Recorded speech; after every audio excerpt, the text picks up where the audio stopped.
The Music of Erich Zann by H.P. Lovecraft. Recording by Cameron Halket.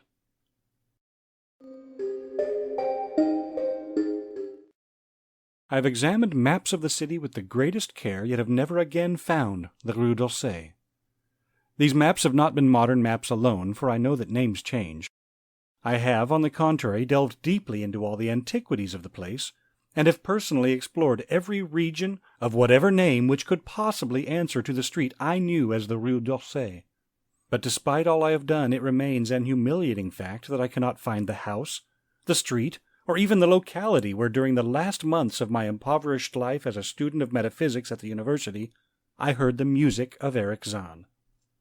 That my memory is broken I do not wonder, for my health, physical and mental, was gravely disturbed throughout the period of my residence in the Rue d'Orsay, and I recall that I took none of my few acquaintances there.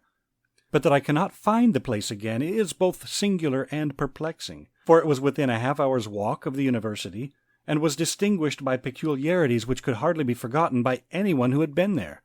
I have never met a person who has seen Rue d'Orsay. The Rue d'Orsay lay across a dark river bordered by precipitous brick, blear-windowed warehouses, and spanned by a ponderous bridge of dark stone. It was always shadowy along that river, as if the smoke of neighboring factories shut out the sun perpetually. The river was also odorous with evil stenches which I have never smelled elsewhere, and which may some day help me to find it, since I should recognize them at once.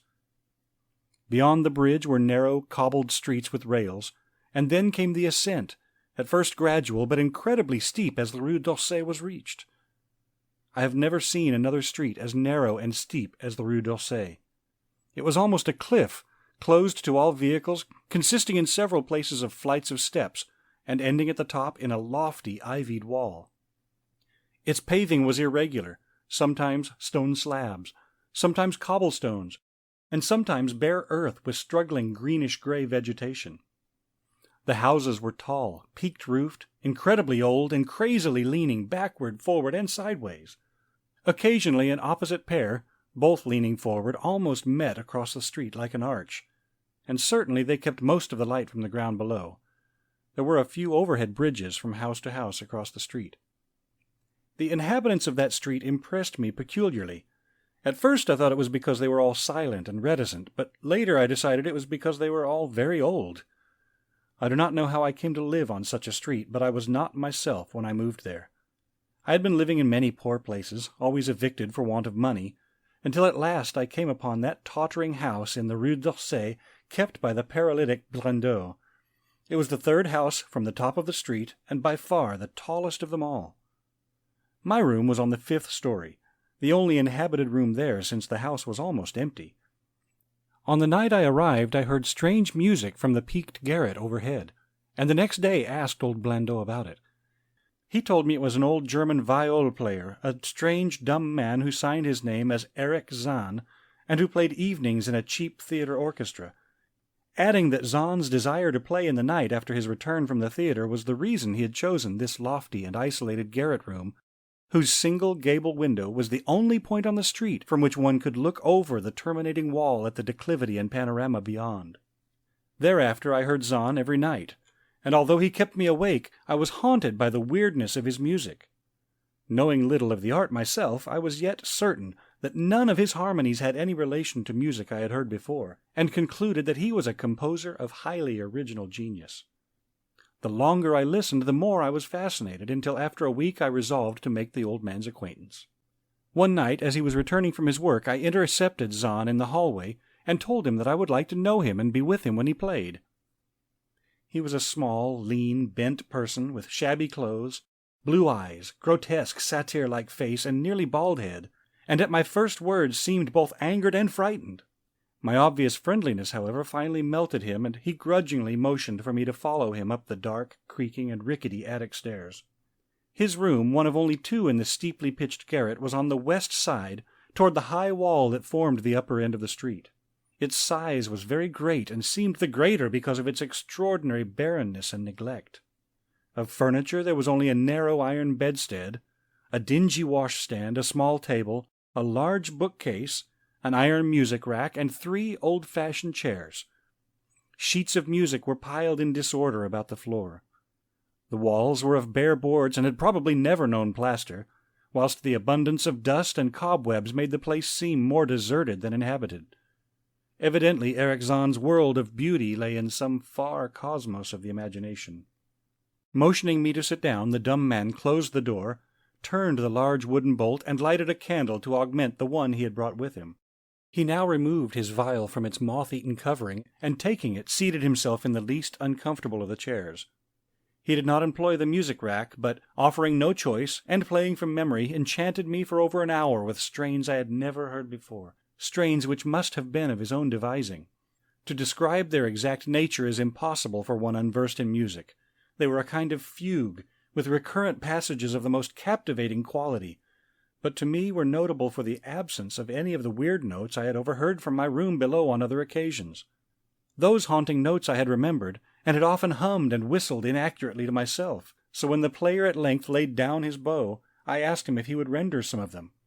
As I began my request, the wrinkled, satyr-like face lost the bored placidity it had possessed during the playing, and seemed to show the same curious mixture of anger and fright which I had noticed when first I accosted the old man. For a moment I was inclined to use persuasion, regarding rather lightly the whims of senility, and even tried to awaken my host's weirder mood by whistling a few of the strains to which I had listened the night before. But I did not pursue this course for more than a moment, for when the dumb musician recognized the whistled air, his face grew suddenly distorted with an expression wholly beyond analysis, and his long, cold, bony right hand reached out to stop my mouth and silence the crude imitation.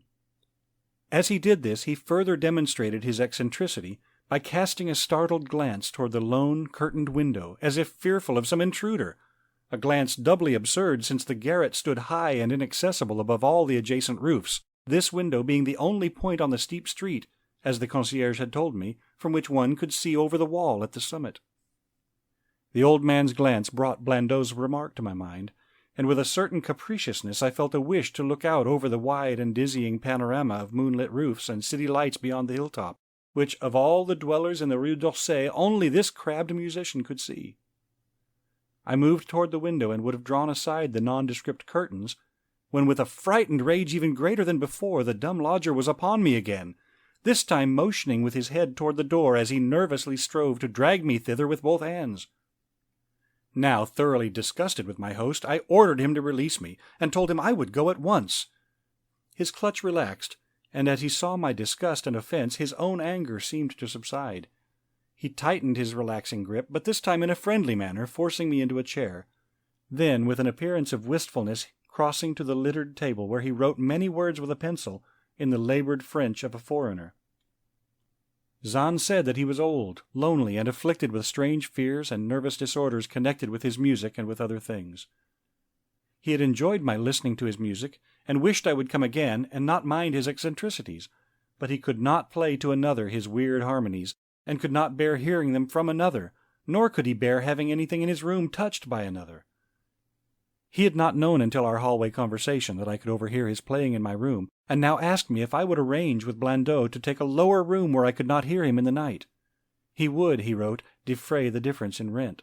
As I sat deciphering the execrable French, I felt more lenient toward the old man. He was a victim of physical and nervous suffering, as was I, and my metaphysical studies had taught me kindness.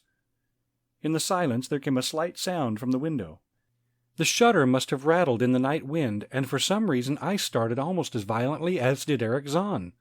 So when I had finished reading, I shook my host by the hand and departed as a friend.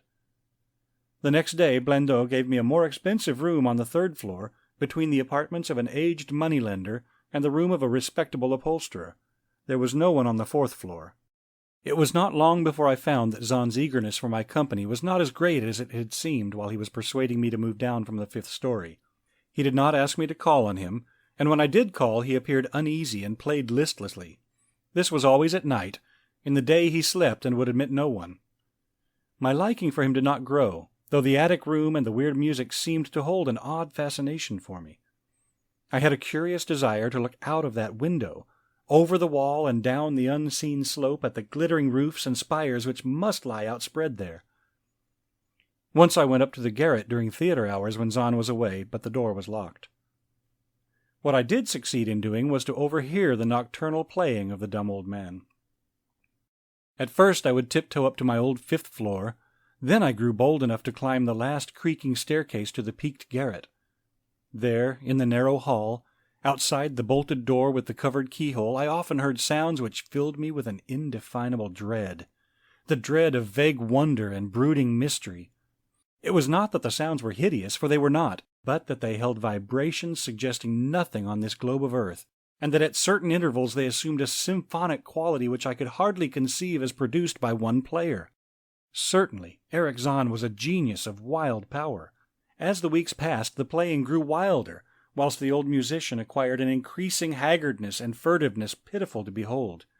He now refused to admit me at any time, and shunned me whenever we met on the stairs.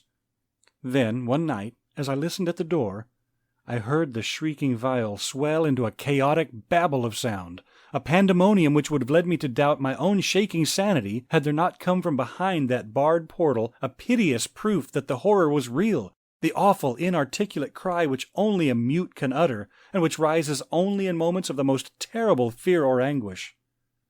I knocked repeatedly at the door, but received no response.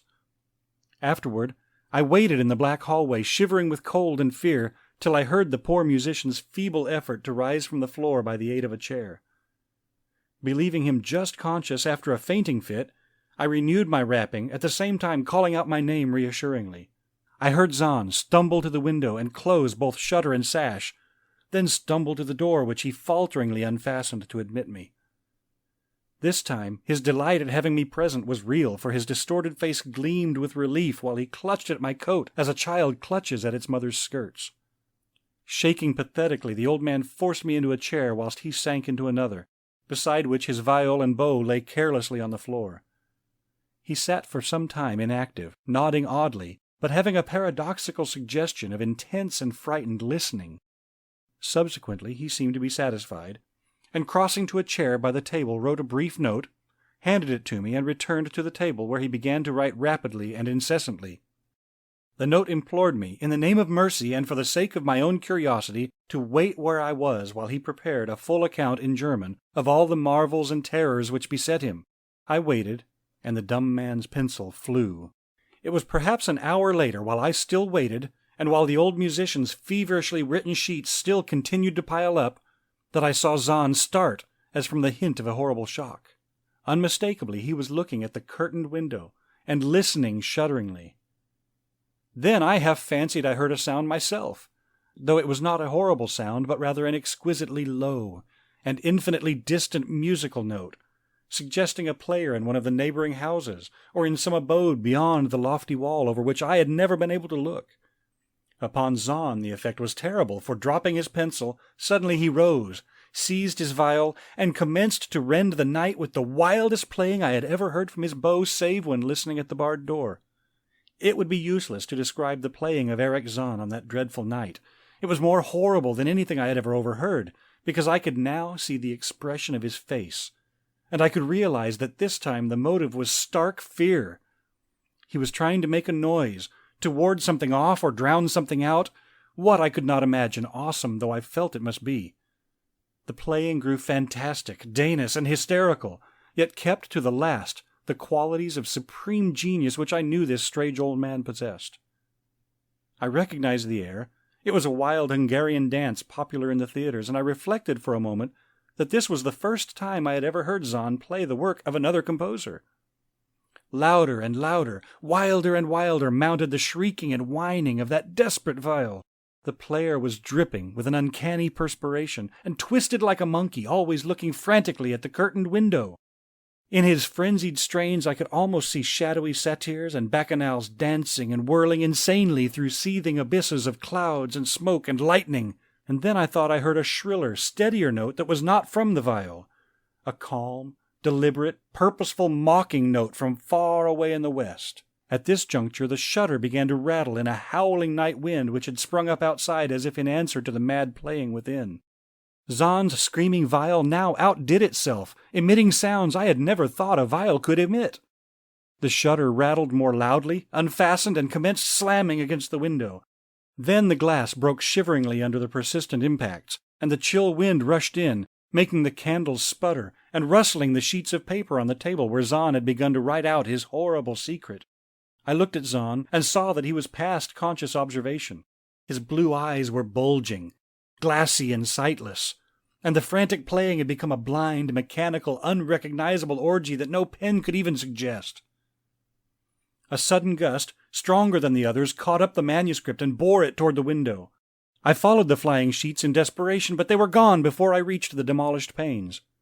Then I remembered my old wish to gaze from this window, the only window in the Rue d'Orsay from which one might see the slope beyond the wall and the city outspread beneath. It was very dark, but the city's lights always burned, and I expected to see them there amidst the rain and the wind. Yet when I looked from that highest of all gabled windows, looked while the candles sputtered and the insane viol howled with the night wind, I saw no city spread below, and no friendly lights gleamed from remembered streets, but only the blackness of space illimitable, unimagined space alive with motion and music, and having no semblance of anything on earth. And as I stood there, looking in terror, the wind blew out both candles in that ancient peaked garret, leaving me in savage and impenetrable darkness, with chaos and pandemonium before me, and the demon madness of that night-baying viol behind me. I staggered back in the dark, without the means of striking a light, crashing against the table, overturning a chair, and finally groping my way to the place where the blackness screamed with shocking music. To save myself and Erich Zann, I could at least try, whatever the powers opposed to me. Once I thought some chill thing brushed me, and I screamed, but my scream could not be heard above that hideous viol. Suddenly, out of the blackness, the madly sawing bow struck me, and I knew I was close to the player. I felt ahead, touched the back of Zann's chair, and then found and shook his shoulder in an effort to bring him to his senses. He did not respond, and still the viol shrieked on without slackening. I moved my hand to his head, whose mechanical nodding I was able to stop, and shouted in his ear that we must both flee from the unknown things of the night. But he neither answered me nor abated the frenzy of his unutterable music, while all through the garret strange currents of wind seemed to dance in the darkness and babble. When my hand touched his ear, I shuddered, though I knew not why till I felt the still face, the ice-cold, stiffened, unbreathing face whose glassy eyes bulged uselessly into the void. And then, by some miracle, finding the door and the large wooden bolt, I plunged wildly away from that glassy-eyed thing in the dark, and from the ghoulish howling of that accursed viol, whose fury increased even as I plunged. Leaping, floating, flying down those endless stairs through the dark house, racing mindlessly out into the narrow, steep, and ancient street of steps and tottering houses, clattering down steps and over cobbles to the lower streets and the putrid, canyon-walled river, panting across the great dark bridge to the broader, healthier streets and boulevards we know. All these are terrible impressions that linger with me, and I recall that there was no wind, and that the moon was out, and that all the lights of the city twinkled. Despite my most careful searches and investigations, I have never since been able to find the Rue d'Orsay. But I'm not wholly sorry, either for this or for the loss in undreamable abysses of the closely written sheets which alone could have explained the music of Erich Zann.